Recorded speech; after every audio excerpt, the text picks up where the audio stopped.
Now, $1 trillion is an enormous amount. It's very difficult to picture. So allow me to put it into terms that may put the magnitude of that number into perspective. If you were to line up 1 trillion $1 bills end to end, they would reach into the sky and all the way to the moon and back over 202 times. That's $1 trillion. That's a lot. But maybe that's still a little too abstract. So let me put it another way. Here's what we're going to take a look at. All right. Suppose, for example, and let's just pretend that this little gel bead, it's a slippery little rascal, let's pretend that this equals $1 billion, okay? 1 billion, just one bead, $1 billion. Right here in this little bitty bowl, maybe we can get a shot of it, that's how much Trump's border wall would have cost. $11 billion. And the Democrats lamented that as being far too expensive to the taxpayer. Way too expensive. There we go. Put them in there. All right. Now, don't get me wrong. $1 billion is a lot of money. I mean, it's really a lot of money. But this is what the more progressive wing of Joe Biden's party is insisting on spending right now. For example, this would be representing $6.2 trillion. That may seem like an absurd amount of money, but I want to explain to you this is just 6.2. Oh, here's more. Here's some more for 6.2. Now, each one of these represents $1 billion. That's the spending bill. But what's makes the spending bill particularly egregious is that it is on top of the national debt. How much is that? It's 23 trillion. So let's dump that in there. Oh, now we're getting some beads. But wait, as they say on TV, there's more. To get to 23 trillion, we've got to put some more in there. In fact, we've got to put some more in there to get to 23 trillion. Keith, don't eat these. To get to all these, to get to 23 trillion, are you starting to see the problem here? I'm going to run out of space. Here we go. Up, they're going everywhere. This is our national debt right here. Remember, we started out with a few billion. What we have in there, that's $28 trillion of the deficit if we pass all those bills. Now, when the government tells you they're going to spend $1 trillion, it ain't little. It's a lot. And I hope you'll realize that the cost is not zero. As soon as we pay all this back, it's going to be pretty tough. Unfortunately, the rate we're going will never pay off the debt because too many Democrats will never stop pushing asinine spending bills as long as they can use your money to buy your votes. Now, my first guest tonight understands the need to stop out-of-control spending.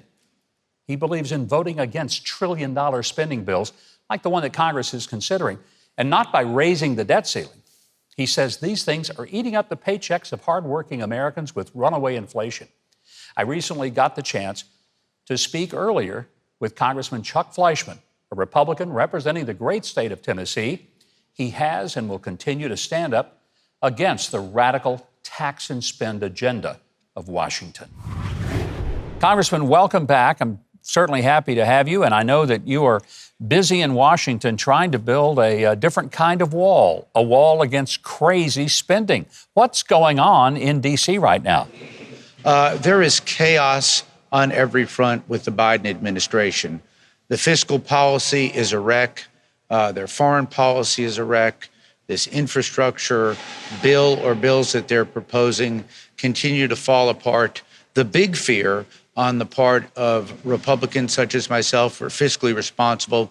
And I think what the American people should be concerned about is we certainly hope that the Democrats don't put together out of this chaotic puzzle some type of a bad deal and cram it down the throats of hardworking Americans on a legislative agenda. It's wrong. It's out of control. It's the worst I've ever seen it. Suppose that they can get everybody basically their arms twisted and or broken to get them to vote for it. it's still going to have a hard go in the Senate because even a couple of Democrat senators are not gung-ho about this much spending. Should we still be afraid that they might ram this through in spite of that? Absolutely. The tragic triumvirate of Pelosi, Biden, and Schumer have an agenda. And that agenda is certainly not good for the United States of America domestically or on the foreign policy front. We've seen that from the inception of this administration.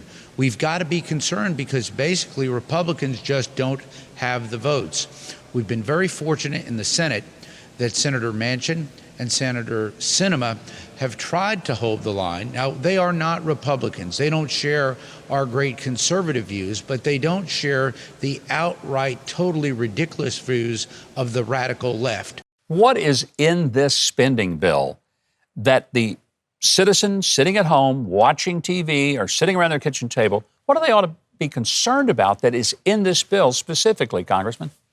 Well, unfortunately, Mike, there are several bills. The first bill, which they're trying to call the bipartisan bill, is basically funded by gimmicks. When we talk about infrastructure, a third grader could define infrastructure as roads, as bridges, as airports, and be very content with that. And I think the American people would.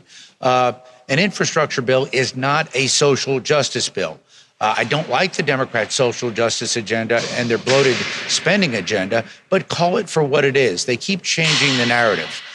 When you look at the funding mechanisms in the first bill, it's a gimmick. They're talking about using unused COVID funds and things like that. When you look at the second bill that they're trying to tie together, the American people need to understand this.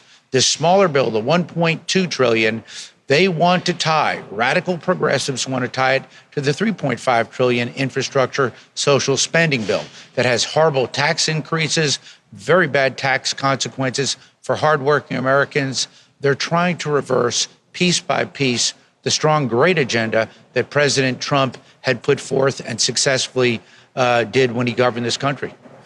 Both the president and Nancy Pelosi have said that these bills cost zero because they're going to be paid for. Now, that's the most bizarre thing I've ever heard in my life. So explain to us how this could be trillions of dollars of expenditure that doesn't cost anything. It's all free. How does that work? Well, I wish it were, but any way you look at it, it's bad. First of all, on the $1.2 trillion bill, they're funding it with gimmicks. I alluded to it before, unused COVID funds and other means that are just not there. If the funding mechanism is not there, what happens? It goes on the $30 trillion national debt as we pile up these deficits. Then you look at their other bills. What do they want to do in the $3.5 trillion bloated bill? They want to raise taxes on hardworking Americans, on corporate taxes, on capital gains. That will destroy our economy. Capital, Mike, is going to go where it's treated fairly and treated smartly.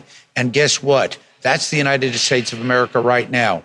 If they get through this bill and they let the radical left socialists put through this tax and spend plan, we will see capital leave. We will see investors pull out of the markets. It will be a disaster.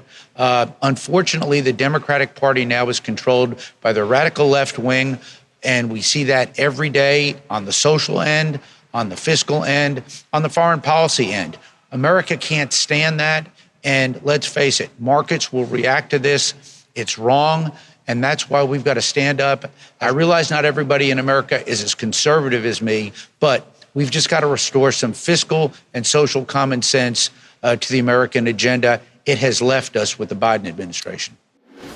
Chuck Fleischmann, thank you for your time with us tonight. And for our audience, you're going to want to follow the congressman on social media. You can do that at Rep. Chuck on Twitter.